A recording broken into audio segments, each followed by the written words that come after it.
Niger, le discours historique du général Tiani Dilan Lahem au Niger ce 26 mars 2026 marque l'an 1 de la refondation nationale. Le général Abdourahmane Tiani vient de s'adresser à la nation avec une fermeté qui résonne bien au-delà de nos frontières. Nigériens, mes chers compatriotes, demain, 26 mars 2026, par la grâce d'Allah, le clément, le miséricordieux, nous célébrerons le premier anniversaire de la charte de la refondation. C'est le bilan d'une année de rupture, de courage et surtout de résultats concrets.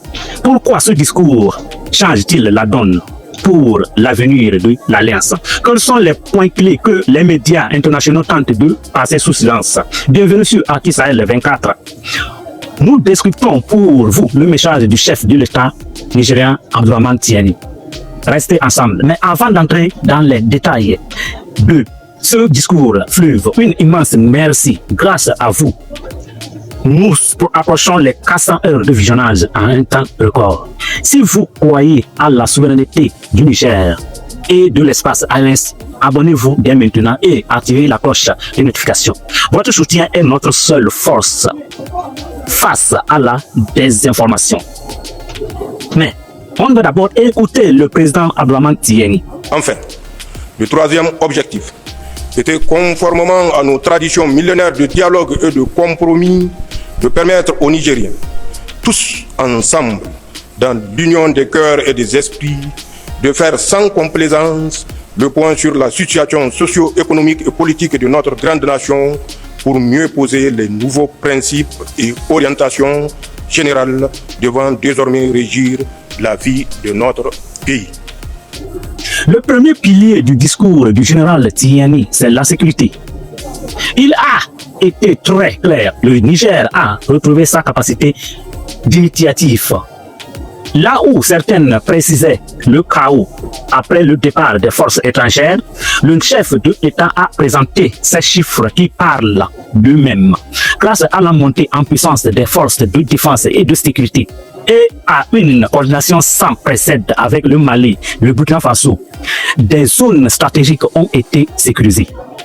La défense de la souveraineté de notre pays, celle-ci implique d'une part le refus définitif d'installer des bases militaires étrangères au Niger, car il revient à nos seules forces de défense et de sécurité de sécuriser notre pays et de préserver son intégrité territoriale, comme elles l'ont d'ailleurs toujours fait avec professionnalisme et patriotisme. Tiani a rendu un hommage vibrant aux soldats tombés pour la patrie, rappelant que la dignité n'a pas de prix. C'est le lieu de leur rendre encore un vibrant hommage.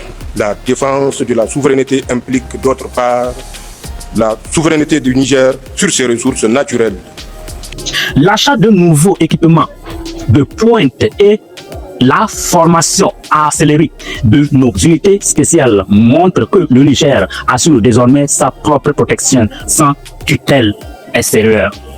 Au plan sécuritaire, nous avons réussi à stabiliser la situation sécuritaire. Nos vaillantes forces de défense et de sécurité ont bien le contrôle de la situation sur le terrain en dépit des attaques subies par notre pays ces dernières semaines et la guerre informationnelle que nous mènent nos ennemis. Nous avons désormais repris l'initiative sécuritaire et agissons en toute liberté. La deuxième volet, c'est l'économie de combat. Le général Tiani a insisté sur les ressources naturelles. L'époque où l'uranium du Niger éclairait l'étranger, pendant que nos villages restaient dans l'obscurité et révolus. Sur le plan socio-économique, d'abord, nous avons procédé à la reconduction ou au maintien des mesures de réduction des prix des matériaux de construction, du prix de vente de l'essence à la pompe, des frais médicaux et chirurgicaux, entre autres. Il ne s'agit pas d'une simple mesure sociale de bienfaisance. Il s'agit plutôt, suivant notre nouvelle approche politique, de mieux soigner le plus grand nombre de nos compatriotes et d'en faire des agents économiques.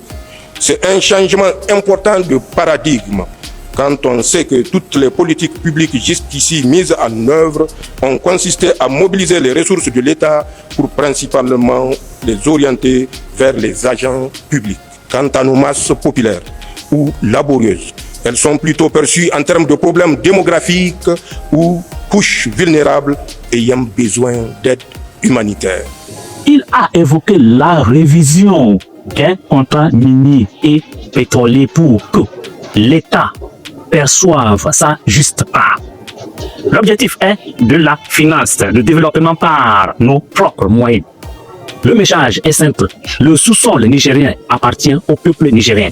Le chef de l'État a également salué la résilience de la population face aux sanctions et aux pressions, affirmant que cette épreuve a forgé une union nationale plus forte que jamais.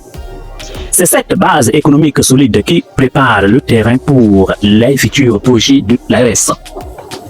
Enfin, le général Tiani a réaffirmé l'ancrage des effectifs du Niger au sein de la Confédération des États du Sahel. Pour lui, l'AES n'est pas une simple alliance défensive, c'est une famille de destin. Il a appelé à l'unité des peuples pour faire face aux tentatives de déstabilisation qui continuent de viser la région. La rupture avec des anciens modèles de coopération est consommée.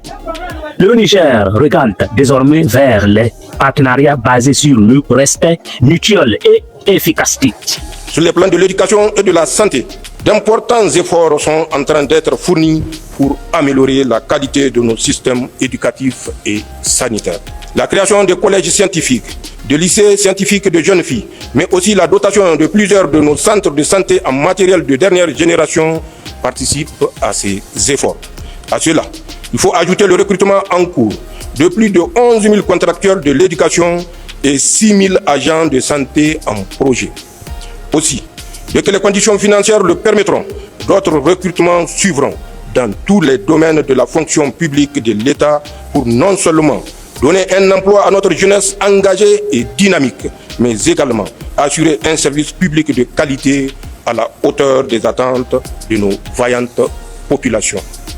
C'est un discours de vérité qui place le citoyen au cœur de l'action publique. Voilà l'essentiel de ce qu'il fallait retenir de cette prise de parole historique. Le général Tiani a tracé une voie, celle de la refondation totale. Selon vous, quel est l'aspect de plus impressionnant de ce bilan? Après seulement un an, est-ce la sécurité économique ou la fierté retrouvée?